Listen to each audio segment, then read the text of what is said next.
জুবিন গাৰ্গে জীৱিতকালত কিছুমান মানুহৰ পৰা একেবাৰে সহানুভূতি নাপালে গোটেই জীৱনটো কিন্তু অসমৰ কাৰণে অসমৰ জনসাধাৰণৰ কাৰণে কোটি কোটি মানুহৰ কাৰণে জীৱনটো দিলে সেই সময়ত তেওঁৰ ওচৰত নাছিল কিন্তু আঁতৰৰ পৰা আলেঙে লক্ষ্য কৰিছিল আৰু পৰাপক্ষত তেওঁক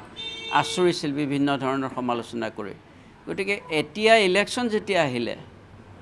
এই ৰাজনীতিৰ বতৰত তেওঁলোকে কি কৰিছে জুবিনৰ নাম লৈ পেলাই একাংশ ভোটাৰক তেওঁলোকে সাধাৰণতে সেইটো এণ্টি গভৰ্ণমেণ্ট হেৰি এটা টুইষ্ট এটা দিবলৈ চেষ্টা কৰিছে যিটো মই ভাবিছোঁ নিৰপেক্ষ ৰাজনীতিজ্ঞ বা নিৰপেক্ষ বুদ্ধিজীৱী বা প্ৰফেচৰ বা whatever he may be or she may be এই ক্ষেত্ৰত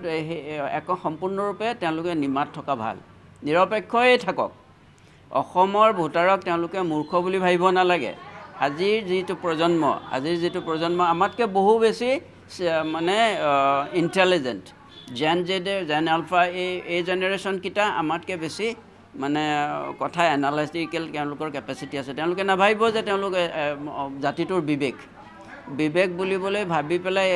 মস্ত তেওঁলোকে ভুল কৰিছে মই ভাবিছোঁ এই ক্ষেত্ৰত তেওঁলোক সদায় নিৰপেক্ষ ভূমিকা মনে মনে থাকক গতিকে এটা জুবিনৰ নাম লৈ এছাম ভোটাৰক তেওঁলোকে আকৰ্ষণ কৰিবলৈ চেষ্টা নকৰিবলৈ অন্য এটা পথ পৰিচালিত কৰিবলৈ যাতে চেষ্টা নকৰে মই সেইটো এটা মই এটা অনুৰোধ জনাইছোঁ মই সেইসকললৈ ব্যক্তিলৈ এতিয়া বহুতে মই জুবিন ঢুকোৱাৰ পিছতে তেওঁলোকে বিভিন্ন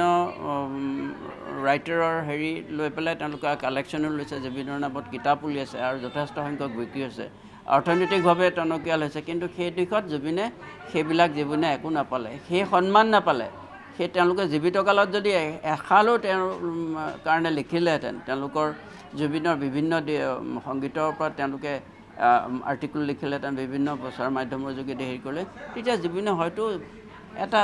হেৰি পালেহেঁতেন এটা স্বীকৃতি পালেহেঁতেন তেওঁলোকৰ ফালৰ পৰা অসমত এটা ডাঙৰ অৱশ্যে জুবিনে সেইবিলাকৰ স্বীকৃতিৰ প্ৰতি লালায়িত কেতিয়াও হোৱা নাছিলে তেওঁলোকে সি জনসাধাৰণৰ লগত আছিলে আৰু জনসাধাৰণৰ লগতে থাকিবলৈ দিয়ক মোৰ সেইটো এটা হাম্বুল এপেল জুবিনৰ ফটো লৈ ৰাজনীতি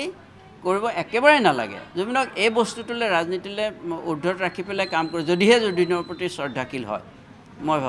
মই ভাবিছোঁ যে জুবিনক এই ক্ষেত্ৰত এই ৰাজনীতি আগন্তুক যিটো ৰাজনীতি সেই ৰাজনীতিৰ ক্ষেত্ৰত জুবিনক কোনো ধৰণে যাতে ইনভলভ নকৰে কোনো ধৰণে তেওঁলোকে জুবিনৰ মানে চৰ্চাৰ মাজলৈ লৈ নাহে গতিকে জুবিনে এনেও এইবিলাক ৰাজনীতি ভাল পোৱা নাছিলে কৈছিলে এইবিলাক পাপৰহে বুলি সেই গতিকে সেই দিশেই থাককচোন জুবিনক নিজৰ হেৰিত থাকিব দিয়ক সত্তাৰ মাজত থাকিব দিয়ক